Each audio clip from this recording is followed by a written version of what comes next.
بسم اللہ الرحمن الرحیم۔ السلام علیکم۔ ہم یہاں موجود ہیں اس وقت غامدی صاحب کے مکتب میں، جیسا کہ کل عرض کیا تھا۔ اب کچھ دن انشاءاللہ گھر سے غامدی صاحب کی سٹڈی سے ہم حاضر ہوں گے۔ غامدی صاحب سے درخواست کی تھی کہ ہمیں وقت دیں اور وہ اعتراضات، وہ سوالات، وہ فکری مغالطے اور نئے مقدمات جو غامدی صاحب کے اوپر لوگ عام طور پہ پیش کرتے ہیں، ان کا تفصیل سے جواب ہم غامدی صاحب سے لیں۔ کل ہم نے بہت تفصیل سے ایک موضوع پہ گفتگو کی تھی۔ آج میری خواہش ہے کہ غامدی صاحب سے ان 23 اعتراضات پر ایک مفصل تفصیلی جواب لیا جائے، جو عام طور پہ آپ نے دیکھا ہوگا کہ فیس بک پہ جب بھی کبھی غامدی صاحب کی کوئی رائے پوسٹ ہوتی ہے تو لوگ نیچے ایک اعتراضات کی فہرست لگا دیتے ہیں، اور عام طور پہ جاتا ہے یہ غامدیت قائد ہیں اور اس طرح کے گمراہ کن نظریات ہیں۔ وہ 23 چیزیں کیا ہیں، ان پر غامدی صاحب کیا نقطہ نظر رکھتے ہیں، اور جو عام طور پہ کہا جاتا ہے کہ یہ ایسے اعتراضات ہیں کہ جن سے امت سے ایک بالکل مختلف نقطہ نظر سامنے آتا ہے، تو غامدی صاحب ان سوالوں کا کیا جواب دیتے ہیں۔ ایک ایک کر کے ہم وہ اعتراض غامدی صاحب کے سامنے رکھیں گے۔ بہت شکریہ غامدی صاحب آپ کے وقت کا۔ ایک دفعہ پھر شروع کرتا ہوں میں اس جو فہرست ہے قرارداد جرم آپ کے خلاف عام طور پر پیش کی جاتی ہے۔ تو آپ نے ویسے تو بہت سارے سوالوں کا جواب دیا ہوا ہے مختلف جگہوں پہ، لیکن میں چاہوں گا کہ ایک عام آدمی جب ان کو دیکھتا ہے ان 23 چیزوں کو ایک دم سے، تو ایک خوف میں مبتلا ہو جاتا ہے کہ یہ بالکل ہی کچھ مختلف باتیں ہیں جو یہاں پہ زیر بحث آ رہی ہیں، اور اگر فکر کا یہ عالم ہے تو باقی چیزوں کا کیا ہوگا۔ تو ایک ایک کر کے میں ان سوالات کا جواب آپ سے لیتا ہوں۔ ہم عام طور پہ دیکھتے ہیں ہم سب جب بھی کسی مذہبی عالم کو، میں انہی سوالات میں سے پہلے چھوٹے سوالات کو لے لیتا ہوں اور پھر جو فکری سوالات ہیں بڑے ان پہ آتا ہوں۔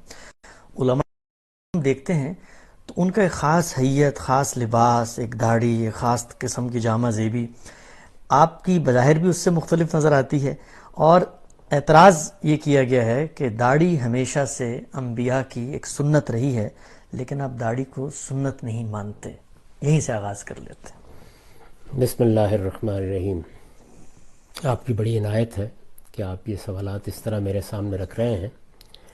میں دین کا ایک طالب علم ہوں۔ میرے ساتھ مسئلہ یہ ہے کہ میں جب شعور تو نہ یہ صورتحال تھی کہ میں ایک مذہبی گھرانے میں پیدا ہوا ہوں، مجھے بہرحال کسی مدرسے میں تعلیم پانے کا موقع ملا ہے، میں وہاں سے نکلا ہوں، اب مجھے دین ہی کی بات کرنی ہے۔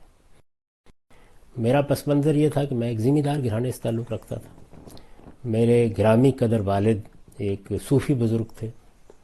میں نے ابتدا میں وہی چیزیں پڑھیں جو بالعموم تصوف کی تعبیر کو بیان کرتی ہیں، وہی شاعری، وہی ادب، وہی رومی، وہی عطار، وہی ثنائی، انہی چیزوں میں میری پرورش ہوئی۔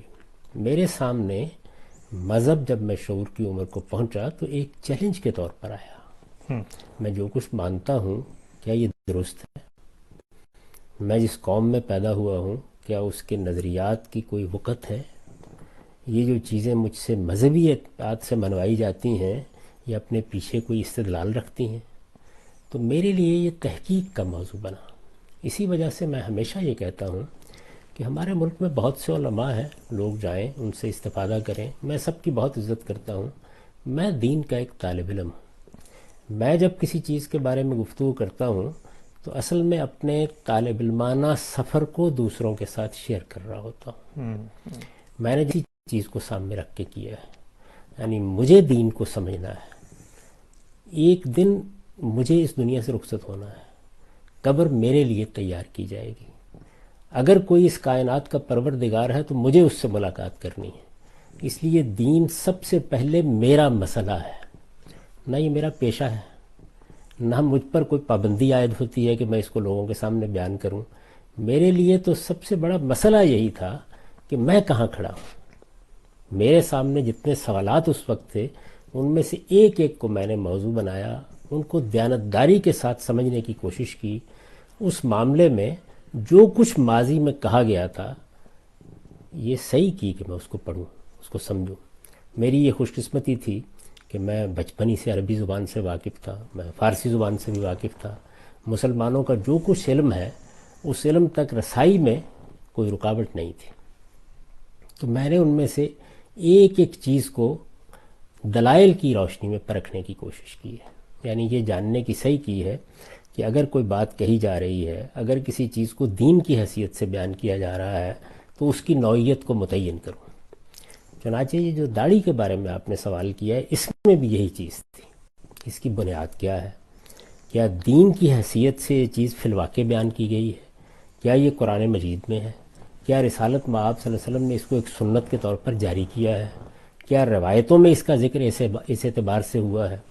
تو یہ ساری چیزیں سامنے رکھ کر جب غور کیا جائے گا تو ایک طریقہ یہ ہے کہ علماء یہ کہتے ہیں، یہ ایک رائج چیز ہے، چلی آ رہی ہے، سب لوگ اس کو ایسے ہی دیکھتے ہیں، ایک طریقہ یہ ہے۔ تو آدمی یہ اختیار کرنا چاہے، یہ اس کی مرضی ہے، وہ اختیار کر لے، لیکن میں اپنے پس منظر کے لحاظ سے مجبور تھا کہ جس چیز کو میں دین کہہ رہا ہوں مجھے پہلے متعین طور پر واضح ہونا چاہیے کہ یہ فی الواقع دین ہے۔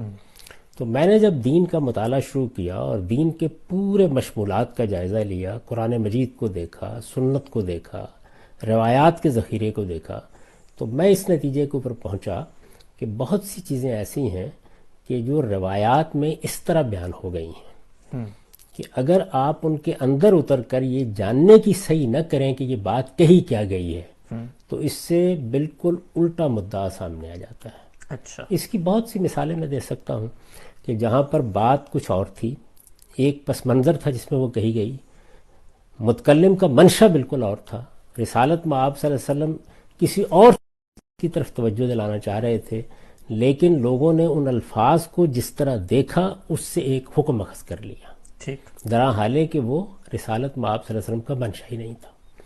اس میں ایک فرق پہلے واضح کر دوں، اور وہ یہ کہ ایک چیز ہے اللہ کی کتاب قرآن مجید۔ قرآن مجید کے ساتھ مسئلہ یہ ہے کہ یہاں نہ تو یہ ہوا ہے کہ اللہ تعالیٰ کی بات کو لوگوں نے اپنے فہم کے مطابق بیان کر دیا ہو، وہ اللہ تعالیٰ کے اپنے الفاظ میں ہم تک پہنچی ہے۔ یہی دنیا کے سارے مذہبی لٹریچر میں قرآن کا امتیاز ہے، یعنی وہ اللہ تعالیٰ کے اپنے الفاظ میں ہے۔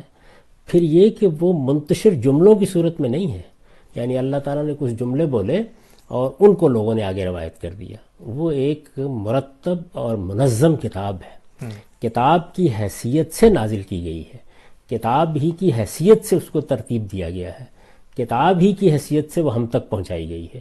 وہ جب کوئی بات کرتی ہے تو ہم یہ دیکھتے ہیں کہ وہ بات کہاں ہے، اس کے الفاظ کیا ہیں، وہ الفاظ جملوں کی کس تالیف میں آئے ہیں، ان کا پس منظر کیا ہے، بات کہاں سے شروع ہوئی ہے، بات کہاں پہنچی ہے، یہ ساری چیزیں وہاں تحقیق کرنا بہت آسان ہوتا ہے۔ روایات یعنی رسالت مآب صلی اللہ علیہ وسلم کے بعد یا آپ کے زمانے میں آپ کو کسی نے کوئی بات کہتے دیکھا، سنا، آپ کو کوئی کام کرتے دیکھا، وہ آگے جا کے بیان کر دیا۔ روایات یہ ہیں، ان کی کوئی ذمہ داری رسول اللہ صلی اللہ علیہ وسلم پر عائد نہیں ہوتی، یعنی یوں نہیں ہے کہ آپ نے کسی کو پیغام بر مقرر کیا تھا کہ یہ میری بات لوگوں کو جا کے بتا دینا۔ ٹھیک، کوئی بات سنی، کوئی چیز دیکھی، اس کو لوگوں نے اپنے طور پر بیان کیا ہے۔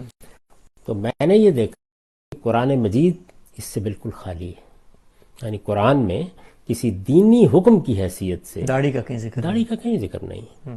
یعنی یہ تو بڑی ستم دریفی کی بات ہوگی نا کہ آپ واقعات سے کسی چیز کو سمجھیں۔ اللہ تعالیٰ کا دین جب بیان کیا جاتا ہے اور وہ قرآن میں بیان ہوا ہے تو اللہ تعالیٰ یہ بتاتے ہیں کہ یہ چیز کیا ہے، اس کو کیوں لازم کیا گیا ہے، یہ لازم ہے، یہ مستحب ہے، یہ مطلوب ہے، کیا چیز ہے۔ دین جب بھی بیان کیا جائے گا اس طرح بیان کیا جائے گا۔ پھر اس کے بعد آپ سنت کو دیکھتے ہیں، سنت کیا ہے؟ دین کی حیثیت سے رسالت مآب صلی اللہ علیہ وسلم نے جو چیزیں اپنی امت میں جاری کر دی ہیں۔ تو یہ بات واضح ہوئی کہ یہ در حقیقت جس کو ہم سنت کہتے ہیں، اس کی ابتدا تمام انبیاء کے ہاں رہی ہے، یعنی یہ سیدنا آدم علیہ السلام سے لے کر جو دین اللہ تعالیٰ نے دیا ہے یہ اس کی روایت ہے۔ ٹھیک، اور یہی روایت بعد میں، معاف کیجیے، انبیاء علیہ السلام کے ہاں بھی جاری رہی۔ یہی روایت ہے جو سیدنا ابراہیم علیہ السلام کے ذریعے سے عرب میں آئی، اور پھر اس کو قرآن مجید نے دین ابراہیمی، ملت ابراہیمی قرار دیا۔ یہ دین ابراہیمی اور ملت ابراہیمی کی روایت ہے جس کی تجدید کر کے، جس کی اصلاح کر کے رسالت مآب صلی اللہ علیہ وسلم نے اگر کوئی اضافہ ضروری تھا تو وہ کیا اور اس کو جاری کر دیا۔ یہ سنت ہے، یہ دین سے پہلے کا علم ہے، یہ قرآن مجید سے مقدم ہے، یعنی قرآن مجید بعد میں نازل ہوا، اس کی ابتدا پہلے شروع ہو گئی، یہ چیز پہلے سے موجود تھی، نماز پڑھی جا رہی تھی، روزے رکھے جا رہے تھے، زکوٰۃ دی جا رہی تھی، اسی طرح سے حج عمرہ یہ ایک روایت کی حیثیت سے موجود تھا، یہ ساری چیزیں جو ہیں یہ سنت کی حیثیت سے جاری تھیں۔ تو میں نے دیکھا کہ کیا ان میں یہ چیز موجود ہے، تو معلوم ہوا کہ وہاں بھی نہیں ہے۔ تو اب ایک کی رہ گئی، اور وہ یہ کہ روایات میں، یعنی رسول اللہ صلی اللہ علیہ وسلم سے سنی ہوئی باتوں میں، یا آپ کے کسی عمل کو دیکھ کر کسی نے کوئی بات بیان کی ہے، تو یہ ساری بات اسی ذیل میں بیان ہوئی ہے جہاں ہوئی ہے۔ جب وہ بات بیان ہوئی ہے تو سیاق سباق کیا ہے، بات کس موقع پر کہی گئی ہے، کیسے کہی گئی ہے، اسے متعین کیا جائے گا نا۔ تو میں اس نتیجے پر پہنچا کہ رسول اللہ صلی اللہ علیہ وسلم جس وقت یہ بات فرما رہے ہیں کہ تم لوگ اپنی مونچھیں پست رکھو اور اپنی داڑھی بڑھاؤ، تو اس جملے کا مدعا کیا ہے، متکلم کے پیش نظر کیا بات ہے، یعنی آپ کیا فرما رہے ہیں۔ تو تمام روایات کو سامنے رکھ کر یہ بات واضح ہوئی کہ در حقیقت آپ ایک حیت یا ایک وضع پر تبصرہ کر رہے ہیں۔ ٹھیک، چونکہ پیغمبروں کی ہدایت میں یہ چیز کہ نہ آپ کے باطن میں تکبر کا کوئی شائبہ ہو، نہ آپ کی چال ڈھال میں، آپ کے انداز گفتگو میں، آپ کے رہن سہن کے طریقوں میں کوئی متکبرانہ چیز در آئے۔ تکبر بہت بڑا گناہ ہے۔ تو رسالت میں آپ صلی اللہ علیہ وسلم نے اس کے بعد دوسرے مظاہر پر تنقید کیا، قرآن نے بھی کی، یعنی آدمی چلے کیسے، بولے کیسے۔ آپ دیکھیے قرآن نے بتایا ہے کہ اپنی آواز کا خیال رکھو، اپنی چال ڈھال کا خیال رکھو، جب تم دوسروں کے ساتھ معاملہ کرتے ہو تو اس میں دیکھو تمہارا رویہ، تمہارا انداز، تمہارا اسلوب گفتگو متکبرانہ نہیں ہونا چاہیے۔ تو ایک وضع قطع سامنے آتی ہے کہ بعض لوگ آپ نے دیکھا ہوگا کہ اپنی مونچھیں بہت بڑھا لیتے ہیں اور چھوٹی داڑھی رکھتے ہیں، یہ اوباشوں کی سی وضع قطع ہے، آج بھی ہے، یہ آج بھی ہے۔ رسول اللہ صلی اللہ علیہ وسلم نے اس کو پسند نہیں فرمایا۔ تو جو پوری بات تھی وہ یہ کہی، یعنی داڑھی تو لوگ رکھتے تھے، ایک عام رواج تھا، اسی طرح مونچھیں بھی رکھتے تھے۔ اب اس میں جو چیز باعث تنقید بن گئی وہ مخصوص وضع تھی، تو حضور صلی اللہ علیہ وسلم نے اس وضع پر تنقید کی اور یہ بتایا کہ بھائی مونچھیں پست ہونی چاہیے، داڑھی کو بڑھانا چاہتے ہو تو بڑھا لو، داڑھی بڑھا لو، مونچھیں پست کرو، یعنی مخاطب جس وضع کو اختیار کیے ہوئے ہے اس کی غلطی آپ نے واضح کی۔ یہ ایسے ہی ہے کہ جیسے کوئی آدمی بال بکھرائے ہوئے سامنے آئے تو آپ یہ کہیں گے کہ بھائی اللہ تعالیٰ نے بال دیے ہیں تو بنا کر رکھو، سنوار کر رکھو، اس میں کسی چیز کے وجود پر استدلال نہیں کیا جا سکتا۔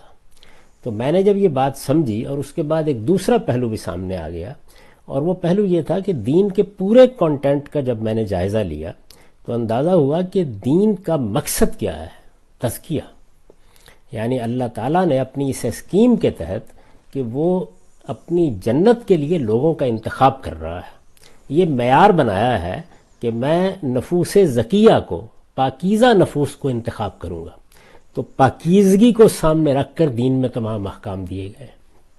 میں نے یہ دیکھا کہ وہ احکام تین طرح کے ہیں عبادات سے الگ۔ وہ کیا ہیں؟ یعنی بدن کی طہارت،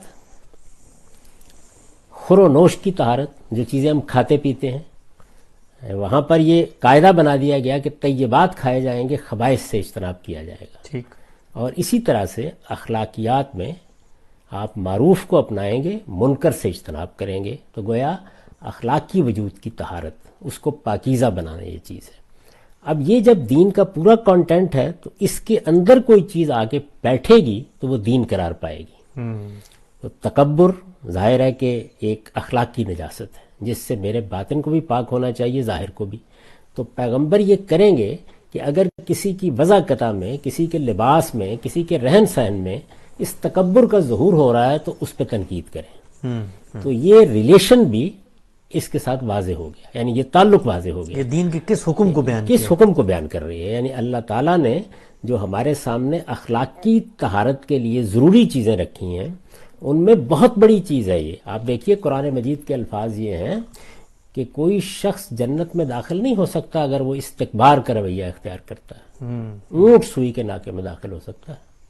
یعنی مستکبرین کے لیے، تکبر کرنے والوں کے لیے جنت کے دروازے بند ہیں۔ یہ بہت بڑی بات ہے۔ اب ظاہر ہے کہ یہ جو تکبر ہے یہ سرکشی جو انسان کے اندر پائی جاتی ہے، یہ اپنی انا کی پرستش، یہ انسان کی وضاقتہ میں، زبان میں، اسلوب میں، بات میں، ہر چیز میں ظاہر ہوتی ہے. بالکل. تو اسی کو سامنے رکھ کر حضور نے یہ بات ارشاد فرمائی ہے. تو یہاں اب اختلاف کیا ہوا؟ اختلاف یہ ہوا کہ جو بات کہی گئی تھی میں اس کا انکار نہیں کر رہا، میں یہ بتانے کی کوشش کر رہا ہوں کہ وہ بات اصل میں تھی کیا. صحیح صحیح. اور یہ حدیث میں ناگزیر ہے. اس کی وجہ کیا ہے؟ وجہ یہ ہے کہ ایک طریقہ تو یہ ہے کہ آپ نے الفاظ کو لیا اور بس بیان کر دیا. ایک دوسرا طریقہ یہ ہے کہ آپ یہ دیکھیں کہ یہ الفاظ لوگوں نے سن کر بیان کیے ہیں، بالعموم وہ اس کو پارا پارا کر دیتے ہیں، یعنی ایک پوری بات کا ایک حصہ ایک جگہ رہ جاتا ہے، دوسرا حصہ دوسری جگہ رہ جاتا ہے. یہ پوری بات ہے کیا در حقیقت؟ اس کے بعد آپ تمام روایات کو اپنے سامنے رکھتے ہیں. تو اگر آپ ساری روایات کو سامنے رکھیں تو یہ بات بالکل واضح ہو جاتی ہے کہ یہاں ایک وضع قطع ہے جس کو موضوع بنایا گیا ہے. اس میں الگ سے کوئی حکم دینا پیش نظر ہی نہیں ہے. صحیح. اب یہ میری تحقیق ہے، یہ میرا نقطہ نظر ہے. اس تحقیق کے لیے میں دلائل دے سکتا ہوں، یعنی یہ بتا سکتا ہوں کہ یہ قرآن کا موضوع نہیں ہے. دین کی حیثیت سے جو چیز بھی ہوگی، یا وہ بدن کی طہارت کو بیان کرے گی، یا وہ خور و نوش کی طہارت کو بیان کرے گی، یا وہ اخلاق کی طہارت کو بیان کرے گی، اس کا اس سے کوئی تعلق نہیں ہے. یہ بات جن جملوں میں کہی گئی ہے ان میں پوری بات یہ ہے، یعنی ایک چیز سے روکا گیا ہے، ایک چیز کی طرف اس بات کے انداز میں توجہ دلائی گئی ہے، لیکن دونوں کا مجموعی تناظر اگر سامنے ہو تو اس سے وہ وضع قطع ہے جس کی اصلاح مقصود ہے. یہ فہم ہے روایت کا. اس فہم سے آپ اختلاف کر سکتے ہیں، شائستگی کے ساتھ، تہذیب کے ساتھ اختلاف کیجئے، اور اس کے بعد ذرا تھوڑی دیر کے لیے ایک نظر اہل علم کے اس معاملے میں اختلافات پر بھی ڈال لیجئے. مثلا شوافے کے ہیں اس کو کیا حیثیت دی جاتی ہے، مثلا مالکیہ کے ہیں اس کو کیا حیثیت دی جاتی ہے. تو آپ یہ دیکھیں گے کہ ہمارے ہاں بر صغیر میں علماء نے اس کو جو حیثیت دے دی ہے وہ باقی فقہا کے آپ کو نظر نہیں آتی. یعنی وہ زیادہ سے زیادہ یہ بات کہیں گے کہ اگر آپ نے داڑھی منڈوا لی ہے تو یہ مکروہ تنزیہی ہے، اچھی بات تھی نہ منڈواتے. میں جب اس کو دیکھتا ہوں ایک دوسرے پہلو سے، تو وہ دوسرا پہلو یہ ہے کہ رسالت میں آپ صلی اللہ علیہ وسلم نے داڑھی رکھی ہوئی تھی، صحابہ کرام کے ہاں یہ چیز موجود تھی. اچھا، لیکن یہ کیا کوئی ایسی انوکھی چیز تھی؟ کیا اس کو مذہبی حیثیت سے اپنایا گیا تھا؟ کیا رسالت میں آپ صلی اللہ علیہ وسلم جب پیغمبر نہیں تھے اس وقت آپ کی داڑھی نہیں تھی؟ کیا اس کے بعد آپ نے رکھی؟ کیا صحابہ کرام کے ہاں اس کے بعد تبدیلی آئی؟ تو یہ معلوم ہوتا ہے کہ اس زمانے میں مرد بالعموم داڑھی رکھتے تھے. تو اگر آپ نے اس کو کوئی حیثیت دینی ہے دینی لحاظ سے تو وہ کیا ہوگی؟ وہ یہ ہوگی کہ میرے پیغمبر نے داڑھی رکھی ہوئی تھی، میں اپنے پیغمبر سے محبت کرتا ہوں. اس محبت کا اظہار میں آپ کی بہت سی باتیں اپنا کر بھی کر سکتا ہوں. تو یہ محبت کے دائرے میں تو اپنی ایک جگہ بنا لے گی. یعنی رسالت میں آپ صلی اللہ علیہ وسلم اٹھتے کیسے تھے، بیٹھتے کیسے تھے، آپ لباس کیا پہنتے تھے. ایک آدمی محبت کے ساتھ ان میں سے کسی چیز کو اپنانا چاہتا ہے تو آپ کے یہ علم میں ہے کہ یہ محبت ایک ایسی چیز ہوتی ہے جس کی آپ نفی نہیں کر سکتے. یہ پیدا ہوتی ہے، یہ ماں کے لیے ہوتی ہے، باپ کے لیے ہوتی ہے، یہ لیڈروں اور رہنماؤں کے لیے ہوتی ہے، یہ علماء کے لیے ہوتی ہے، یہ مشائخ کے لیے ہوتی ہے. تو یہ خدا کے پیغمبر کے لیے کیوں نہیں ہوگی؟ تو اس کا اظہار بعض اوقات آپ کی کسی چیز کو اپنانے میں ہو جاتا ہے. اس لحاظ سے میں اس کو ایک محبوب چیز سمجھتا ہوں. جتنی اللہ تعالیٰ نے مجھ کو دی ہے وہ میں نے بھی رکھی ہوئی ہے. لیکن یہ کہ یہ دین میں کوئی سنت ہے، دین میں کوئی مستحب عمل ہے، دین میں کوئی واجب چیز ہے، دین میں کوئی فرض ہے، یہ جس طرح کہ میں نے عرض کیا تحقیق اور تنقید کے معیار پر یہ باتیں پوری نہیں اترتی. یعنی اس کو دین بننے کے لیے یہ ضروری تھا کہ قرآن مجید نے دین کے جو مبادی متعین کر دیے ہیں یہ ان سے نکل کر حکم آتا. یہ ضروری تھا کہ اگر یہ کوئی سنت تھی جس کو جاری کیا گیا تھا تو یہ تمام انبیاء کے ہاں اسی طرح بیان ہوتی. رسالت میں آپ صلی اللہ علیہ وسلم اس کو اسی طرح جاری کرتے. یہ روایات میں جس طریقے سے زیر بحث آئی ہے وہاں یہ ضروری ہے کہ یہ سمجھا جائے. یعنی کسی موقع پر یہ ہے کہ اچھا فلان لوگوں کے ہاں اگر یہ بدعت پیدا ہو گئی ہے کہ وہ فلان چیز کو اس طرح کرتے ہیں تم ایسے کر لیا کرو. اگر آپ ابو امامہ باہلی کی روایت کا مطالعہ کریں تو اس میں بالکل دوسری تصویر سامنے آتی ہے. کئی چیزیں ہیں اس میں، کئی چیزیں ہیں. یعنی انصار کے بوڑھے بیٹھے ہوئے ہیں، رسالت میں آپ صلی اللہ علیہ وسلم سے پوچھتے ہیں کہ تم لوگوں نے داڑیاں سفید سفید ہیں، کوئی خضاب کیوں نہیں لگایا؟ وہ یہود کی ایک بدعت کا ذکر کرتے ہیں، آپ فرماتے ہیں کہ تم اس کے خلاف کیا کرو. اسی طرح کا معاملہ داڑھی کے بارے میں زیر بحث آ گیا اور چیزوں کے بارے میں زیر بحث آ گیا. تو بعض موقعوں کے اوپر ایسا ہوتا ہے کہ کسی وضع قطع کو لوگ دین بنا لیتے ہیں۔ آپ یہ جانتے ہیں کہ جو 5 چیزیں اللہ تعالیٰ نے خور و نوش کی چیزوں کے علاوہ حرام قرار دی ہیں، ان میں ایک بہت بڑی چیز یہ ہے کہ تم اللہ پر افطرا کرو۔ ہمارے ہاں ہوتا کیا ہے کہ لوگ بعض چیزوں کے بارے میں جب ایک رائے قائم کر لیتے ہیں تو وہ یہ نہیں دیکھتے کہ جس طرح یہ ضروری ہے کہ اگر کوئی دین کی بات ہے تو آپ اس کو چھوڑیں نہیں، اسی طرح یہ بھی بہت ضروری ہے کہ اگر دین میں کوئی بات غلط داخل کر دی گئی ہے یا اس میں افراط و تفریط ہو گئی ہے یا بات کا جتنا وزن تھا اس سے زیادہ دے دیا گیا ہے تو اس کی بھی تصحیح کریں۔ تو میری جو اس معاملے میں تحقیق ہے اس کا نتیجہ یہ ہے کہ تمام روایتوں کو سامنے رکھ کر جو بات واضح ہوتی ہے وہ یہ ہے کہ یہ دین میں کوئی چیز نہیں ہے، یہ سنت، واجب، فرض، مستحب اس نوعیت کی چیز ہی نہیں ہے، یہ ہمارے محبت کا اظہار ہے اور اس کو اسی جگہ رہنا چاہیے۔ اب یہ چیز جب مجھ پر واضح ہوئی تو میں نے اس کو بیان کر دیا۔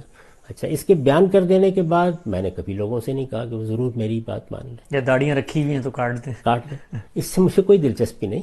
جو بات تحقیق سے مجھ پر واضح ہو گئی اس کو میں نے البتہ لوگوں کے سامنے رکھ دیا ہے۔ میں ان سب روایتوں سے واقف ہوں، علماء کے جو اس معاملے میں نقطہ ہے نظر ہے ان سے بھی واقف ہوں، تو میں پوری ذمہ داری کے ساتھ یہ سمجھتا ہوں کہ حضور صلی اللہ علیہ وسلم کا جو جملہ ہے اس کا مدعا ٹھیک نہیں سمجھا گیا۔ اس میں بنیادی طور پر اس وضع قطع کی اصلاح مقصود ہے کہ اگر آپ نے مونچھیں رکھی ہوئی ہیں، آپ نے داڑھی رکھی ہوئی ہے تو وہ کیسی ہونی چاہیے۔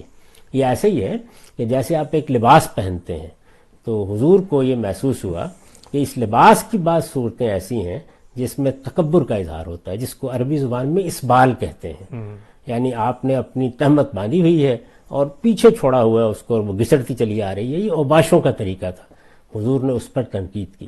اسی طرح آپ امامہ باندھتے ہیں، اس کا شملہ بہت لمبا ہوتا ہے، ظاہر ہے اس میں بھی ایک متکبرانہ وضع بن جاتی ہے، اس پر آپ نے تنقید کی۔ تو اس سے دین کا ایک پورا تصور اور اس کی حکمت آپ کے سامنے آتی ہے کہ اللہ تعالیٰ جن چیزوں کو اخلاقی لحاظ سے پسندیدہ قرار دیتا ہے اور جن چیزوں کو وہ اچھا نہیں کہتا ان کا اطلاق کیا جائے گا نا معاشرے میں۔ اللہ تعالیٰ کہتے ہیں اسراف اختیار نہ کرو، اسراف کا باعث بن رہی ہے۔ صحیح۔ اللہ تعالیٰ نے بتایا کہ تمہارے باطن میں بھی تکبر نہیں ہونا چاہیے، ظاہر میں بھی نہیں ہونا چاہیے۔ آپ دیکھیے نا، جب آپ قرآن مجید کو پڑھتے ہیں تو اس میں یہ بتایا گیا ہے کہ اس طریقے سے اپنے کلے پھلا کے بات نہ کیا کرو اور دوسروں کے ساتھ اس طرح کا رویہ اختیار نہ کیا کرو، اپنی چال میں اقتصاد پیدا کرو۔ تو حضور صلی اللہ علیہ وسلم نے اس سے یہ سمجھا کہ جب اللہ تعالیٰ تکبر کا اظہار نہ چال میں پسند کرتے ہیں، نہ اٹھنے میں پسند کرتے ہیں، نہ بیٹھنے میں پسند کرتے ہیں، نہ بات میں پسند کرتے ہیں، تو یہ وضع قطع میں بھی نہیں ہونا چاہیے۔ اسے مونچھیں رکھتے ہیں، داڑھی رکھتے ہیں، یہ میرے نزدیک دین کا موضوع ہی نہیں ہے۔ یعنی دین اس لیے آیا ہی نہیں ہے کہ وہ آپ کی وضع قطع کے یہ پہلو دیکھے کہ آپ داڑھی رکھیں گے یا نہیں، آپ بال کیسے رکھیں گے، آپ سر منڈوا دیں گے یا آپ نہیں منڈوائیں گے۔ نہیں، آپ کی وضع قطع میں اگر کوئی اخلاقی خرابی پیدا ہو رہی ہے اس کی وہ اصلاح کرے گا۔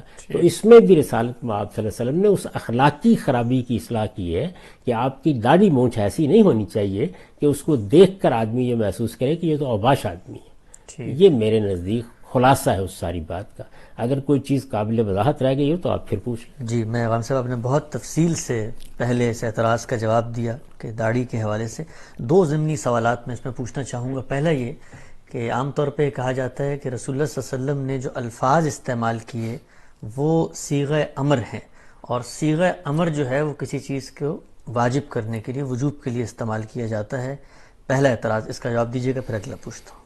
بھائی، صیغہ امر جو ہے وہ اگر قرآن مجید آپ پڑھیں یا عربی زبان سے آپ واقف ہیں یا دنیا کی بھی کسی زبان سے واقف ہیں تو یہ بات کہ وہ ہر حال میں وجوب کو ثابت کرے گا یہ ٹھیک نہیں ہے۔ یعنی یہ اس کا سیاق سباق بتاتا ہے۔ یہاں جو میں نے یہ تعویل کی ہے، یہ بتایا ہے کہ یہ اصل میں اس جملے کا مدعا کیا ہے، بات کیا کہی گئی ہے، اور اس کے پیچھے اس اصول کی طرف توجہ دلائی ہے کہ آپ جو بات بھی سامنے آئے گی اس کو دین کے مجموعی نظام میں رکھ کے دیکھیں گے، اور سب سے پہلے یہ دیکھیں گے کہ قرآن مجید میں اس کی بنیادیں کیا ہیں۔ یعنی وہاں سے شروع ہوگا نا، دین کی کچھ بنیادیں ہیں جو واضح کر دی گئی ہیں، ان کے ساتھ ریلیٹ ہونا چاہیے ہر چیز کو۔ تو وہاں جب آپ سامنے رکھ کر دیکھتے ہیں تو میں بھی تو یہی کہہ رہا ہوں کہ اس میں ایک چیز کو واجب کیا گیا ہے، بلکہ میں تو یہ کہہ رہا ہوں اس میں واجب سے بھی آگے کی بات ہے، وہ یہ کہ آپ کی وضع قطع یہ نہیں ہونی چاہیے کہ آپ کی مونچھیں بڑی ہوئی ہیں اور داڑھی چھوٹی ہوئی. یعنی اگر تکبر کی وجہ سے مونچھیں بڑی کی ہیں اور داڑھی چھوٹی رکھی ہے تو جنت میں بھی نہیں جا سکتے پھر ہم. یعنی بہت بڑا جرم بن جائے گا نا. تو میں اس میں وجوب پر تو گفتگو نہیں کر رہا. میں تو یہ نہیں عرض کر رہا کہ یہ وجوب نہیں ہے. میں یہ عرض کر رہا ہوں کہ آپ نے بات کا مطلب کیا سمجھا ہے. یعنی آپ نے دو جملوں کو الگ کر کے دو الگ احکام سمجھ لیے ہیں، بلکہ دونوں کے مجموعے سے جو بات نکل رہی تھی وہ آپ کو سمجھنی چاہیے تھی، اور وہ دونوں کے مجموعے سے در حقیقت ایک وضاقتہ پر نقد کیا گیا ہے، اس کو تبدیل کرنے کا حکم دیا گیا ہے. یہ حکم ہے حضور کا، اور حکم دینی ہے، اور اسی اصول پر مبنی ہے کہ دین میں یہ جو آپ کا قلب ہے اور آپ کے دل میں جو کیفیات پیدا ہوتی ہیں اور آپ کے ہاں جو اخلاقی رضائل و فضائل ہیں وہ سب دین کا موضوع ہے. تو میں نے تو اس جملے کو اٹھا کر اس کو دین کے مجموعی نظام میں رکھ کے بتایا کہ دین در حقیقت متکبرانہ رویوں کی اصلاح کرنا چاہتا ہے. اس لیے حضور نے جو بات فرمائی ہے وہ واجب ہے، لازم ہے، لیکن بات کیا ہے؟ یعنی میں آپ سے اختلاف اس میں نہیں کر رہا کہ یہ واجب ہے یا نہیں ہے، میں اختلاف اس میں کر رہا ہوں کہ آپ بات نہیں سمجھ رہے ہیں. یعنی بات یہ ہے کہ یہ وضاقتہ تبدیل کرو. تمہاری وضاقتہ یہ ہونی چاہیے.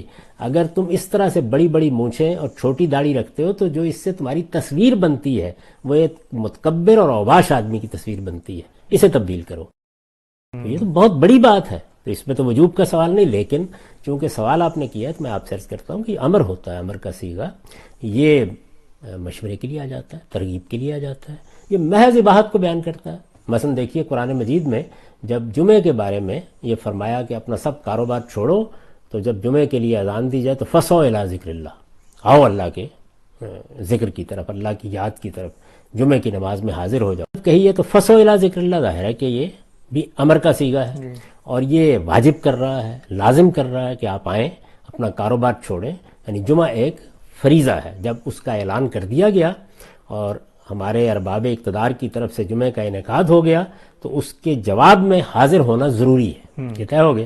اگلا جملہ دیکھیے، فَإِذَا قُضِيَتِ الصَّلَاةُ فَانتَشِرُوا فِي الْأَرْضِ، جب نماز سے فارغ ہو جاؤ تو زمین میں پھیل جاؤ، کاروبار کرو، اللہ تعالیٰ کا فضل تلاش کرو. اب آپ یہ کہیں کہ اس کے بعد لازم ہے کہ آپ جا کے کاروبار پہ ضرور بیٹھیں. نہیں، بعض موقعوں کے اوپر امر جو ہے وہ محض ترغیب کو، مشورے کو، اباحت کو، کسی کام کے کرنے کے روا ہونے کو بیان کرتا ہے. کلو و شربو کئی جگہوں پہ کئی مقامات کے اوپر آیا کھاؤ پیو، مطلب یہ ہے کہ جائز ہے تمہارے لیے. تو یہ بات درست نہیں ہے. تاہم میں نے جو بات کہی ہے یا جو سمجھی ہے اس سے، اس میں وجوب ہی سمجھا ہے. اصل میں میرے اور آپ کے بات کے فہم میں اختلاف ہے. آپ کہہ رہے ہیں کہ یہاں دو ایسی باتیں کہی گئی ہیں جو الگ الگ ہیں اپنی جگہ. مونچھیں چھوٹی کر دو، داڑھی کو بڑھا دو. میں یہ کہتا ہوں نہیں، تم نے جو وضع بنا رکھی ہے اپنی، بڑی مونچھیں اور چھوٹی داڑھی، یہ وضع ٹھیک نہیں ہے. اس وضع کو درست کرو. تمہاری مونچھیں چھوٹی ہونی چاہیے، بڑی ہوئی داڑھی ہونی چاہیے. اس سے جو وضع بنے گی وہ شریفانہ وضع بنے گی. تو یہ وضع ہے جس کی رسالت مآب صلی اللہ علیہ وسلم نے تعلیم دی ہے. اگر آپ نے یہ وضع بنائی نہیں رکھی ہوئی تو یہ حکم، یہ ہدایت آپ سے متعلق ہی نہیں ہے. بالکل ٹھیک ہے. اچھا ہم صاحب، دوسرا ضمنی سوال اس پہ یہ ہے کہ لوگ عام طور پہ یہ کہتے ہیں کہ ایک زمانے تک آپ کی بھی وہی رائے تھی جو علماء کی رائے تھی کہ یہ داڑھی جو ہے انبیاء کی ہی سنت ہے اور اسی لحاظ سے مسلمان معاشرت میں لوگوں کو یہ رکھنی چاہیے. تو جب آپ کی یہ رائے تھی تو کن بنیادوں پر تھی؟ اور اب تو خیر آپ کی رائے اگر تبدیل ہوگی، ان کی بنیادیں تو آپ نے واضح کر دی ہیں، تو اس وقت کس بنیاد پہ آپ یہ کہتے تھے؟ میں نے ابھی آپ سے عرض کیا کہ میں ایک مسلمان گھرانے میں پیدا ہوا. اس مسلمان گھرانے میں پیدا ہونے کے بعد ظاہر ہے کہ میرا اگر دین کی طرف رجحان ہوگا تو سب سے پہلے میں اسی دین کو سمجھوں گا جو علماء بیان کرتے ہیں. میرے زمانے میں میرے قریب جو اہل علم ہوں گے، جن کی کتابیں میں پڑھوں گا، جو کچھ وہ کہیں گے اسی کو اختیار کروں گا نا. اب ایک صورت یہ ہے کہ آپ نے وہ پڑھ لیا، آپ نے وہ جان لیا، آپ اسی پر زندگی میں قائم رہے، دنیا سے رخصت ہو گئے. میں نے بدقسمت یہ فیصلہ کر لیا کہ نہیں، میں ایک ایک چیز کو جانچوں گا. اسی لیے میں اپنے کام کے بارے میں بھی ہمیشہ یہ کہتا ہوں کہ یہ مسلمانوں کے مذہبی فکر کی ریکنسٹرکشن کا کام ہے. یعنی مجھے یہ طے کرنا تھا کہ کیا جو کچھ بیان کیا گیا ہے میں اس کو قبول کر لوں یا میں اس سارے ذخیرے کا دوبارہ جائزہ لوں. تو یہ جائزہ لینے کا عمل ظاہر ہے کہ برسوں میں مکمل ہوا ہے. تو اس دوران میں کسی غار میں نہیں چلا گیا تھا، فارغ بھی نہیں بیٹھ گیا تھا. جو کچھ بھی دین تھا اس کو میں بیان بھی کرتا تھا، یعنی جو سمجھا تھا میں نے، اور اس دین پر عمل بھی کرتا تھا. جیسے جیسے کسی چیز کی غلطی واضح ہوتی چلی گئی میں نے اس کو بیان بھی کرنا شروع کر دیا اور لکھ بھی دیا. تو مجھے یہ بتائیے کہ اس سے مختلف کیا صورت ہوگی؟ اگر کل کو کوئی لوگ تحقیق کریں گے تو وہ بھی یہیں سے شروع کریں گے. آپ کے جو جلیل القدر ائمہ ہیں ان سب نے اپنی زندگی کی ابتدا یہیں سے کی. یعنی انہوں نے اپنے اساتذہ سے جو دین سیکھا، جس طرح پہلے علماء نے ان کو بتایا، انہوں نے وہاں سے زندگی شروع کی. اس کے بعد تحقیق کا عمل جاری ہوا. اگر ایسا نہ ہوتا تو مجھے یہ بتائیے کہ یہ امام شافعی جو امام مالک کے بھی شاگرد ہیں اور امام محمد کے بھی شاگرد ہیں، اس کے بعد وہ مکے میں تھے تو ان کی اور آراء تھی، وہ جب بغداد میں آئے تو ان کی اور آراء تھیں، وہ مصر میں گئے تو اور آراء تھیں. یہ کیوں ہوا؟ اس لیے کہ ایک زندہ انسان کی طرح وہ لوگ تحقیق کرتے تھے. ہم نے اس کا دروازہ بند کر رکھا ہوا ہے. ہمارے علماء نے یہ اصول اختیار کر لیا ہے کہ جو کچھ ہم نے اپنے بزرگوں سے سنا ہے، اپنے اکابر سے سنا ہے، اس کو ہم چیلنج نہیں کریں گے. تو میں تو یہ کہتا ہوں کہ میں نے یہ کام کیا ہے اور میرے نزدیک یہ دور حاضر کی ناگزیر ضرورت ہے. یعنی اس وقت آپ جس دنیا میں جی رہے ہیں اس میں یہ لازم تھا کہ انسانی فہم کا جائزہ لیا جائے. دیکھیے، ایک چیز ہے اللہ کا دین اور ایک دوسری چیز یہ ہے کہ انسانوں نے اس دین کو کیسے سمجھا. تو قرآن مجید کی کوئی آیت ہے، کس طرح سمجھی، غور کریں گے. اگر سنت کا کوئی فہم ہے تو اس کو بھی دوبارہ دیکھیں گے. اسی طرح کا معاملہ روایات میں ہوگا. یعنی ایک ایک چیز کو دوبارہ دیکھا جائے گا کہ وہ دلیل کی بنیاد کے اوپر قابل قبول ہے یا نہیں ہے. تو یہ کام چونکہ میں نے کیا ہے اور یہ ایک دن میں نہیں ہو گیا، اس میں برسوں لگے ہیں. تو اس میں میری بہت سی ایسی چیزیں ہیں کہ جو آپ ماضی میں جا کے دیکھیں گے تو وہ وہی تھیں جو عام طور پر اہل علم بیان کرتے ہیں. جب اس کی غلطی مجھ پر متعین ہو کے واضح ہو گئی تو پھر میں نے اس کو لکھ دیا. اب تو آپ جانتے ہیں کہ 2007 میں میری کتاب میزان شائع ہوئی ہے. اس میں میں نے پورے دین کو اپنی تحقیق کے مطابق بیان کیا ہے. پھر ایک مرتبہ پوری کتاب پر نظر ثانی کی ہے اور اس کا پھر نظر ثانی شدہ ایڈیشن شائع ہوا ہے. اگر آپ غور کر کے دیکھیں تو خود اپنی تحقیقات پر نظر ثانی کرتے ہوئے میں نے بہت سی چیزوں میں تبدیلیاں کی ہیں. تو یہ عمل جس جگہ بھی کسی قوم میں ہوگا وہاں یہی صورتحال پیدا ہو جائے گی. اگر آپ یہ طے کر لیں کہ آپ کو غور نہیں کرنا، جو کچھ آپ کو اپنے آبا سے ملا ہے اسی کو مانتے رہنا ہے، تو پھر ظاہر ہے کہ کوئی تبدیلی بھی نہیں آئے گی. ٹھیک.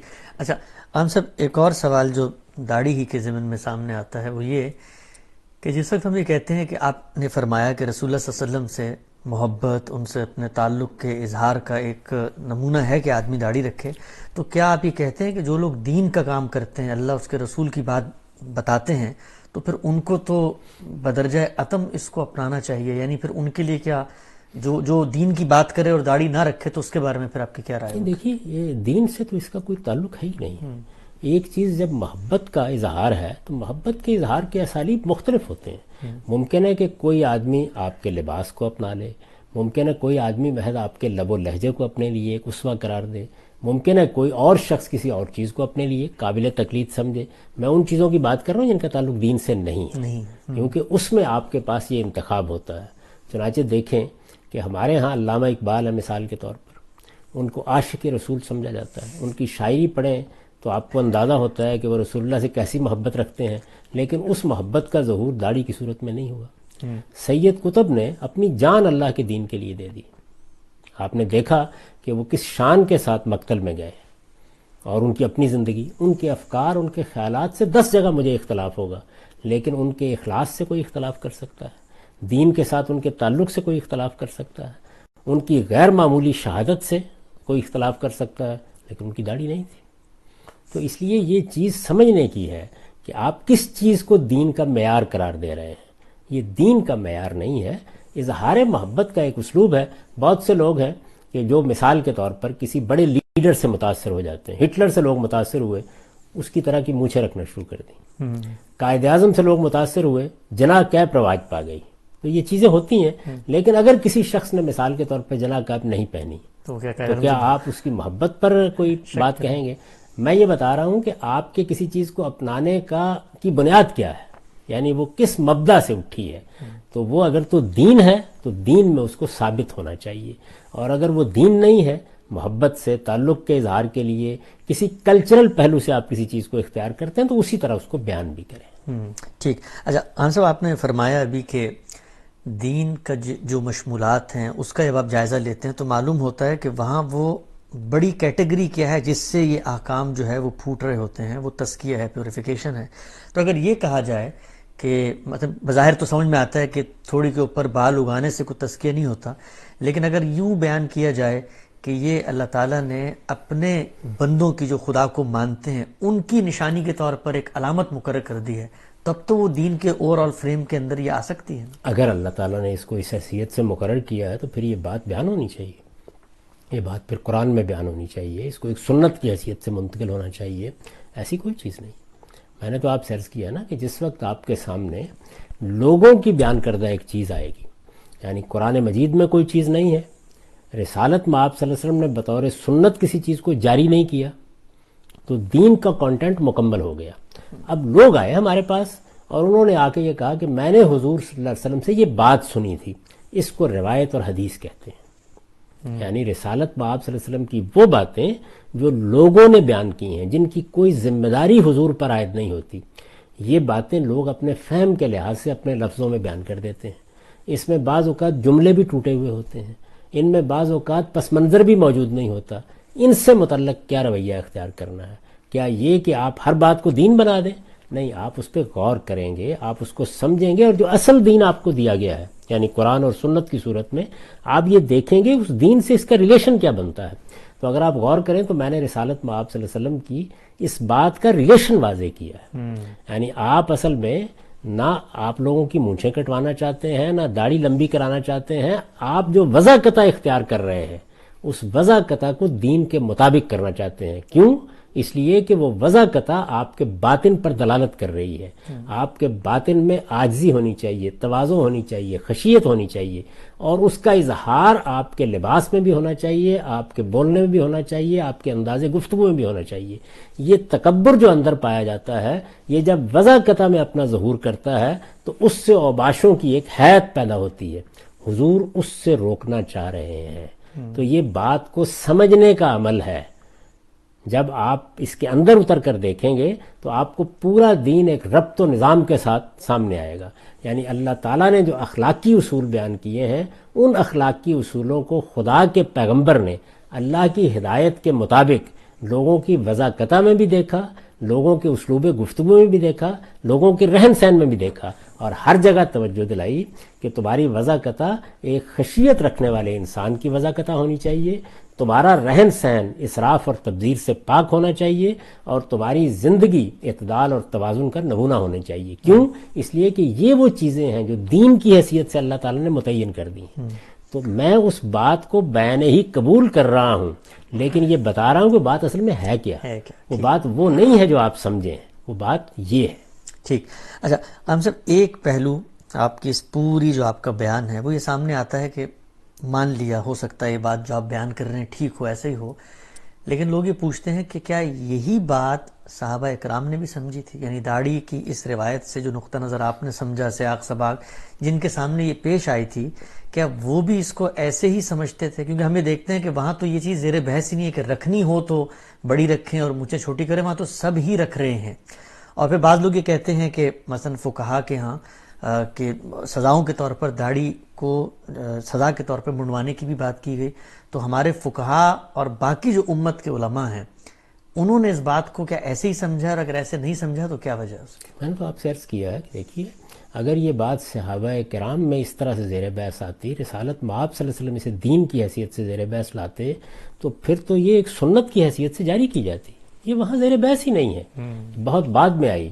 فقہا کے بارے میں نے آپ سے عرض کر دیا کہ شوافع کا نقطہ نظر اس میں بہت مختلف ہے، احناف کا بہت مختلف ہے۔ آپ یہ دیکھتے ہیں کہ اسی کا ظہور ہوتا ہے کہ آپ مصر میں جائیں، آپ مراکش میں جائیں، آپ کو نماز پڑھانے والے ائمہ جو مسجد میں مقرر کیے گئے ہیں وہ بھی نظر آ جائیں گے جن کی داڑھی نہیں ہے۔ بہت سی دنیا کی قومیں ایسی ہیں جن کے ہاں داڑھی اگتی ہی نہیں۔ ملیشیا میں آپ نے دیکھا بڑے بڑے علماء کی نہیں ہے۔ کیوں نہیں ہے؟ اس لیے کہ اس طرح اگتی ہی نہیں ہے داڑھی جس طریقے سے ہمارے ہاں ہے۔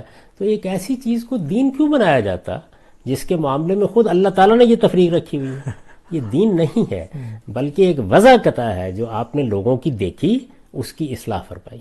یہ دیکھیے، یہ وضع قطع آپ کے بالوں میں اگر آئے گی، آپ کے لباس میں آئے گی، یعنی کوئی متکبرانہ وضع قطع آپ اختیار کریں گے تو اس سے آپ کو توجہ دلا کے روکا جائے گا۔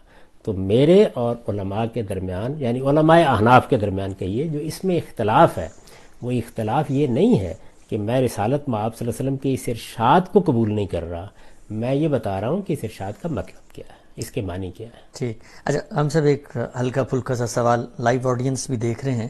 آپ نے ماشاءاللہ دین پہ اتنا کام کیا، لیکن اتنا کام کرنے کے بعد جب پبلک میں آپ اس کو پیش کرتے ہیں، وہ سامنے آتا ہے اور کوئی آدمی آگے سے یہ اعتراض شروع کر دے کہ بھئی آپ کی داڑھی نہیں ہے، تو کبھی آپ کے دل میں خواہش پیدا ہوتی ہے کہ ریکنسٹرکشن کا کام کرنے سے پہلے اللہ میاں آپ کو بھی کوئی یعنی اسی طرح سے فطری لمبی داڑھی دے دیتا تاکہ کم سے کم یہ اعتراض تو نہ ہوتا؟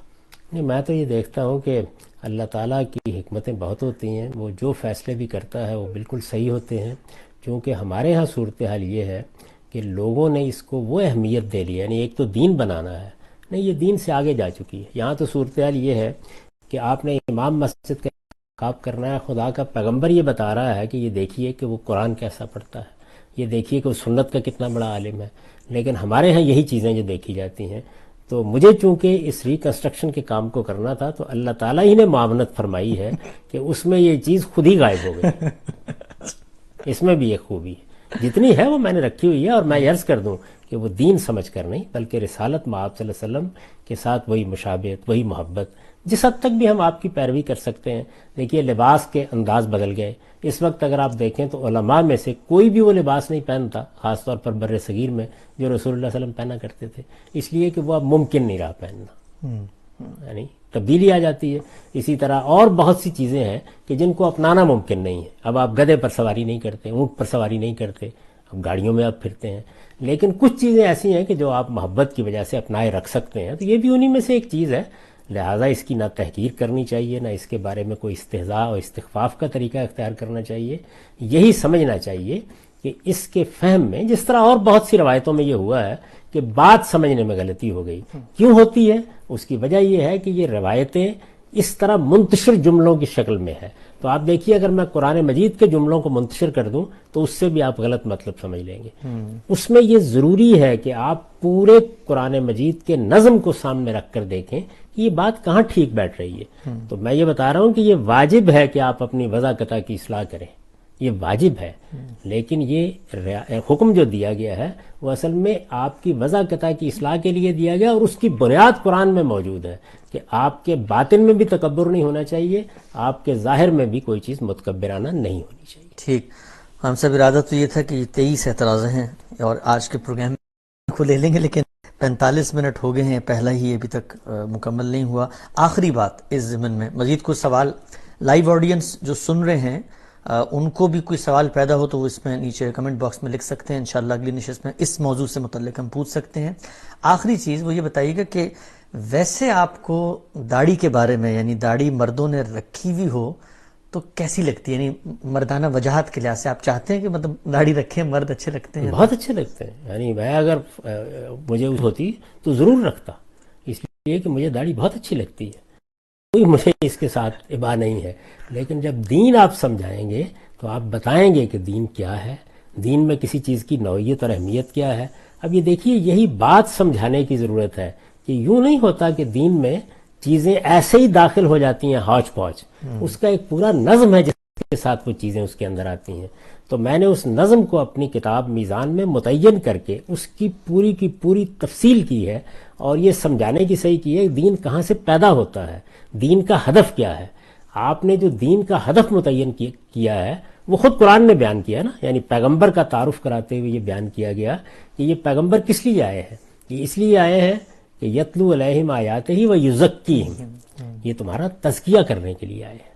تو یہ تزکیہ ہے جو مقصود ہے. تو آپ یہ دیکھیں کہ میں نے مونچھوں کو کم رکھنا ہے، اس کو ایک فطرت کے حکم اور ایک سنت کی حیثیت سے بیان کیا اپنی کتاب میں. کیوں؟ وجہ کیا ہے کہ یہ طہارت کے ساتھ متعلق ہوتا ہے. یعنی بدن کی طہارت کے ساتھ آپ مونچھیں بڑی رکھیں گے تو متکبرانہ وضع پیدا ہوگی، یہ باطن ہے. اور ظاہر کیا ہے کہ اس کے نتیجے میں آپ جو کچھ کھائیں پیئیں گے وہ بھی آلودہ ہوگا. تو دونوں چیزوں کو سامنے رکھ لی، یعنی باطن کی طہارت، ظاہر کی طہارت، یہ بتایا گیا.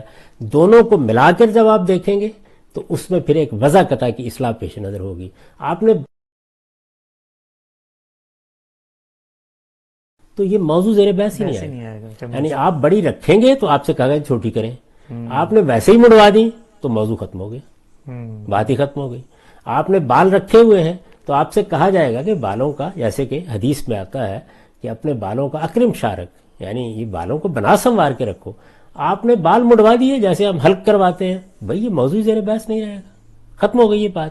تو اصل میں بات پوری سمجھنی چاہیے کہ ہمارا دین چند اصولوں پر کھڑا ہے، اور وہ اصول کہاں سے؟ اللہ کی کتاب میں بیان ہوئے ہیں، وہ رسالت میں آپ صلی اللہ علیہ وسلم کی سنت میں متعین ہوتے ہیں. جب اس سے دین کا ایک مجموعی تصور قائم ہو جاتا ہے تو پھر روایات جتنی ہیں ان کے اندر رکھ کے دیکھی جاتی ہیں اور ان کا ریلیشن اس سے قائم کیا جاتا ہے. تو میں نے اس پوری بات کا ریلیشن قائم کر دیا ہے کہ رسول اللہ صلی اللہ علیہ وسلم نے یہ بات دو موقعوں کے اوپر کہی ہے، یعنی یا تو وضع قطع کی اصلاح کرنے کے لیے کہی ہے، اور یا یہود کی یا بعض دوسرے اور گروہوں کی بعض بدعتوں کی اصلاح کرنے کے لیے کہی ہے. یعنی جب ان کی بعض بدعتوں کو بیان کیا گیا، اور یہ مذہبی فرقوں میں یہ چیزیں پیدا ہو جاتی ہیں، کسی بدعت کی اصلاح کے موقع پر آپ نے فرمایا کہ تم اس کی مخالفت کرو. یعنی یہ جوتے پہن کے نماز نہیں پڑھتے، مثلا دیکھیے اسی روایت میں زیر بحث آپ نے فرمایا تم جوتے پہن کے نماز پڑھ لیا کرو، ایسے ہی فرمایا. تو یہ کیوں فرمایا؟ یعنی کیا اس کا مطلب یہ ہے کہ اب ہم تمام مسجدوں کے اندر جوتے پہننے کے لیے جایا کریں گے؟ نہیں، اس موقع پر فرمایا جس سے مقصود یہ تھا کہ ایک بدعت پیدا کر لی گئی ہے، اس کی اصلاح ہو جائے. تو جہاں پر آپ نماز پڑھنے کے لیے کھڑے ہوئے ہیں جگہ مناسب نہیں ہے، کوئی قالین نہیں بچھا ہوا، صف نہیں بچھی ہوئی جیسے جنازے کی نماز ہے، تو آپ جوتوں سمیت پڑھ سکتے ہیں. تو حضور نے یہ بتایا کہ اس کو بدعت مت بناؤ. تو آپ کا کوئی اگر آپ کے سامنے لفظ آتا ہے، کلمہ آتا ہے، بات آتی ہے، تو آپ سمجھیں گے کہ کیا چیز ہے. یہ سمجھنے کا عمل روایات کے معاملے میں بہت ضروری ہے. اس کی وجہ یہ ہے کہ یہاں حضور بات نہیں بیان فرما رہے، لوگ آپ سے بات سن کر بات کو بیان کر رہے ہیں، اور بعض اوقات بات کچھ سے کچھ ہو جاتی ہے. آپ جانتے ہیں کہ حضرت عمر جیسی شخصیت پر سیدہ عائشہ نے تبصرہ کیا جب انہوں نے یہ بیان کیا میت کو عذاب ہوتا ہے. تو انہوں نے کہا کہ عمر جھوٹ نہیں بولتے، لیکن بعض اوقات سننے میں غلطی لگ جاتی ہے. تو جس طرح بات کو سننے میں غلطی لگتی ہے، اسی طرح بات کو سمجھنے میں بھی غلطی لگ جاتی ہے. یہ سمجھنے میں غلطی لگی ہے جس کی میں نے اصلاح کرنے کی کوشش کی ہے. ایک آدمی پلٹ کے یہ کہہ سکتا ہے کہ نہیں ہم اسی بات پر مطمئن ہیں، تو میں نے اس کے خلاف کوئی تحریک نہیں چلائی. یعنی بسم اللہ، آپ جس بات پہ مطمئن ہیں اس پہ عمل کریں. ہم سب اپنے اطمینانی کے لحاظ سے اللہ کے سامنے جواب دیں. اگر میرا ایک چیز پر اطمینان ہے تو میں اس کی پیروی کروں گا اور آپ کے سامنے دلائل کے ساتھ بیان کر دوں گا. آپ کا ایک دوسری بات پر اطمینان ہے تو میرا کوئی حق نہیں کہ میں اس کو ہدف تنقید بناؤں، مجھے کوئی حق حاصل نہیں کہ میں اس کو استہزاء یا استخفاف کا نشانہ بناؤں. وہ آپ کا فہم ہے، آپ کو اپنے ہی فہم پر عمل کرنا چاہیے، آپ اسی کے لیے جواب دیں. میں تو اللہ سے دعا کرتا ہوں کہ کاش ہمارے اندر یہ حوصلہ پیدا ہو جائے کہ ہم اہل علم کی باتوں کو اس جذبے سے سنیں، جو کچھ ہم پہلے جانتے ہیں اس پر نظر ثانی کے لیے تیار رہیں. اگر کسی بات سے ہمیں اتفاق ہو تو شائستہ طریقے سے اس پر اپنی بات کہہ دیں، اختلاف ہے تو اختلاف کو بھی مہذب طریقے سے بیان کر دیں، اور اس کے بعد جس چیز پہ ہمارا اطمینان ہے اس پر ہم عمل کریں. تو یہ رویہ اگر ہم اختیار کر لیں تو یہ فرقہ بندیاں، یہ نفرت کی چیزیں، یہ ایک دوسرے سے بغض، یہ جس طرح کی فضا ہمارے ہاں پیدا ہو جاتی ہے کہ دین کے اندر لانے کی بجائے ہم دین کی خدمت کرنے والوں کو بھی دین سے نکالنا شروع کر دیتے ہیں، تو اس کی اصلاح ہوگی. تو اس میں اصل میں سبق کیا ہے ہمارے لیے کہ ہم دین کے معاملے میں اپنے رویوں پر نظر ثانی کریں. ایک شخص دین کے کسی حکم کو سمجھنے میں آپ سے اختلاف کر رہا ہے تو آپ دلیل سے اس کی غلطی ضرور واضح کریں، لیکن اس کو استہزاء اور استخفاف کا موضوع نہ بنائیں. اچھا ہم سب آپ کی اس پورے بیان سے مثلا اگر کوئی ایک سنجیدہ طالب علم ہے تو وہ یہ نتیجہ تو نکالے گا کہ آپ کے فہم میں اور امت کے علماء کے فہم میں اس روایت کو سمجھنے میں اختلاف ہے. لیکن یہ کہنا تو مطلب میں دیانتداری سے عرض کر رہا ہوں، اور میں خود ایک زمانے تک چونکہ اس پورے سفر میں رہا، یہ کہنا تو بہت بہت ہی مشکل اور کٹھن کام ہے کہ کوئی یہ کہے کہ آپ اس روایت کو نہیں مانتے، یا آپ نے اس کو نظر انداز کر دیا، یا آپ نے اٹھا کے پھینک دیا، یا آپ کے نزدیک اس کی اہمیت نہیں ہے. یہ ساری باتیں جو آپ نے بھی بیان کی، ظاہری بات ہے آپ نے لکھی بھی ہیں کتابوں میں، کیا وجہ ہے؟ وجہ سمجھائیں کہ، اور آپ نے 20 جگہ پہ یہ باتیں بیان بھی کی، یہاں ذرا زیادہ تفصیل سے ہو گئیں. اس کو سننے کے بعد کوئی یہ کیسے کہہ سکتا ہے کہ مثلا آپ رسول اللہ صلی اللہ علیہ وسلم کی اس حدیث کو نہیں مانتے؟ یہ میں کیا کہہ سکتا ہوں؟ یہ جب بھی کوئی لوگ مجھے یہ بات کرتے ہیں تو مجھے بڑی حیرانی ہو جاتی ہے کہ ایک شخص جو اپنی ساری زندگی میں ایک ایک روایت کو برسوں سمجھنے میں وقت صرف کرتا ہے. آج بھی میں اپنا آخری کام جو کر رہا ہوں وہ حدیث کے پروجیکٹ پر کر رہا ہوں. یعنی یہ کچھ روایات کا ذخیرہ ہے جس کا جائزہ لیا جا رہا ہے، جس کو ایک مرتبہ پھر ترتیب دینے کی صحیح کی جا رہی ہے. یہ کیوں کیا جا رہا ہے؟ اگر ان کی کوئی اہمیت نہیں ہے، میرے پیغمبر کی باتیں ہیں، اس جلیل القدر ہستی کی باتیں ہیں جو لوگوں نے بیان کر دی ہیں.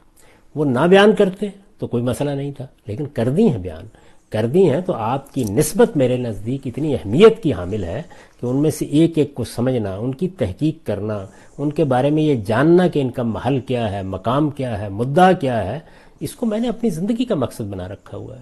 تو اس وجہ سے میں تو اس کا تصور بھی نہیں کر سکتا. جب میں کسی چیز کو قبول کرنے سے انکار کروں گا تو یہ بتاؤں گا کہ اس کے دلائل کیا ہیں اور اس کی بنیاد کیا ہے. اور اس معاملے میں تمام محقق علماء یہی طریقہ اختیار کرتے ہیں. یعنی یہ روایات جن کو آپ حدیث کہتے ہیں، جن کو اخبار احاد کہا جاتا ہے علمی اصطلاح میں، یہ لوگوں نے بیان کی ہیں. اس وجہ سے پہلے دن سے یہ تحقیق کا موضوع ہے. یوں نہیں ہے کہ کوئی آدمی بیان کر دے تو ہم کہیں گے کہ یہ تو اللہ کے پیغمبر نے فرمایا ہے.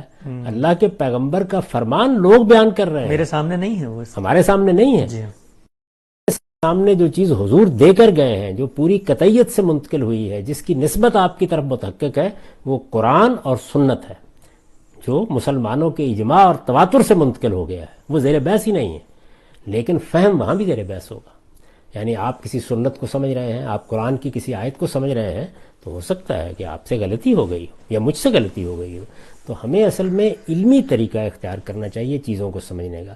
رہی یہ بات کہ جی بہت سے دوسرے لوگوں نے یہ بات نہیں سمجھی ہے، تو میرے نزدیک میں یہ پوچھوں گا کہ میں ایک مسیحی یا ایک یہودی کے پاس جاتا ہوں، میں اس کو جا کر دین بتانے کی کوشش کرتا ہوں، اور میں اسے کہتا ہوں کہ میرے پاس اللہ کی کتاب ہے، اور اللہ کی اس کتاب میں یہ بتایا گیا ہے کہ یہ تثلیث کا عقیدہ ٹھیک نہیں. مجھے یہ بتائیے کہ اگر وہ جواب میں مجھے یہ کہتا ہے کہ ہمارے تو سب علماء یہی کہتے ہیں، ہمارا تو پاپائیت کا پورا ادارہ اسی کو بیان کر رہا ہے، ہم تو سینٹ پال کے زمانے سے لے کر کسی اور چیز سے واقف ہی نہیں، تو کیا یہ ہمارے سب کے سب سینٹ اور بڑے بڑے علماء اور بڑے بڑے متکلمین، یہ سینٹ آگسٹائن اور سینٹ اکنیما، یہ سارے کے سارے احمق ہو گئے تھے؟ تو آپ کیا کہیں گے اس کے جواب میں؟ بات یہ ہے کہ یہ بسا اوقات ہوتا ہے کہ ایک چیز سمجھ لی گئی، اس کے بعد لوگ پے در پے اس کو اس زاویے سے دیکھتے چلے جاتے ہیں، کوئی شخص آ کے اس کو چیلنج کر دیتا ہے. تو ہمارے ہاں علمی فضا بننی چاہیے کہ آپ کسی چیز کا جائزہ لیں، شائستگی سے کہہ دیں گے جی دلیل کمزور ہے، ہم اس کو قبول نہیں کرتے. لیکن کسی چیز کو پروپیگنڈے کا موضوع بنانا، یہ در حقیقت علم کا، تحقیق کا دروازہ بند کر دیتا ہے.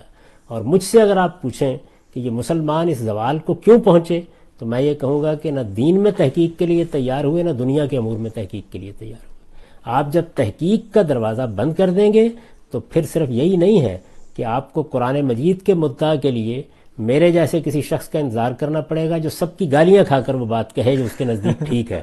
اور اسی طریقے سے اگر کرونا آئے گا تو اس کے لیے بھی مغرب کے لیبارٹریوں کی طرف توجہ کرنی پڑے گی کہ وہ اس کی ویکسین بنا دیں. تو اپنے ہاں تحقیق اگر آپ نہیں کریں گے تو اسی انجام کو پہنچیں گے. خان صاحب بہت بہت آپ کا شکریہ. ہم یہاں اس وقت موجود ہیں ڈیلس میں، غامدی صاحب کے اسٹڈی میں، مکتب میں. یہی وہ جگہ ہے جہاں سے غامدی صاحب تحقیق اور تعلیم کا کام کرتے ہیں. اور جیسا آپ جانتے ہیں آج کل جو حالات ہیں اس وجہ سے ہم اپنے سینٹر نہیں جا پا رہے، یہیں سے اس سلسلے کو ہم نے جاری رکھا ہوا ہے. آج آغاز کیا ہے وہ 23 اعتراضات، وہ 23 ایسے جرائم جن کو بالعموم کہا جاتا ہے جو غامدی صاحب نے کمٹ کیے ہیں، جن کی بنیاد پر ہمارے ہاں یہ تفریق قائم کی جاتی ہے کہ یہ امت سے شاید مختلف نقطہ نظر رکھ رہے ہیں. اس کے پیچھے کیا ریشنل ہے، اس کے پیچھے کیا نظام فکر ہے، غامدی صاحب کا استدلال کیا ہے، اس کو جاننے کی کوشش کر رہے ہیں. خواہش تو میری یہ تھی کہ شاید یہ 23 کے 23 سوالوں کا جواب ایک نشست میں مل جائے، لیکن ابھی لگتا ہے کہ 23 نشستیں مزید کرنی پڑیں گی. تو آج ہم نے داڑھی کے موضوع پر غامدی صاحب سے بات کی ہے، اور انشاءاللہ اگلی نشست میں جو باقی اعتراضات ہیں ان کو ہم زیر بحث لائیں گے. غامدی صاحب میں بہت ممنون ہوں، بہت شکریہ، آپ نے بڑی تفصیل سے ان تمام سوالوں کا جواب دیا. انشاءاللہ آئندہ نشست میں پھر آئیں گے. اقول قولی ھذا واستغفر اللہ لی ولکم ولی سائر المسلمین. بہت شکریہ.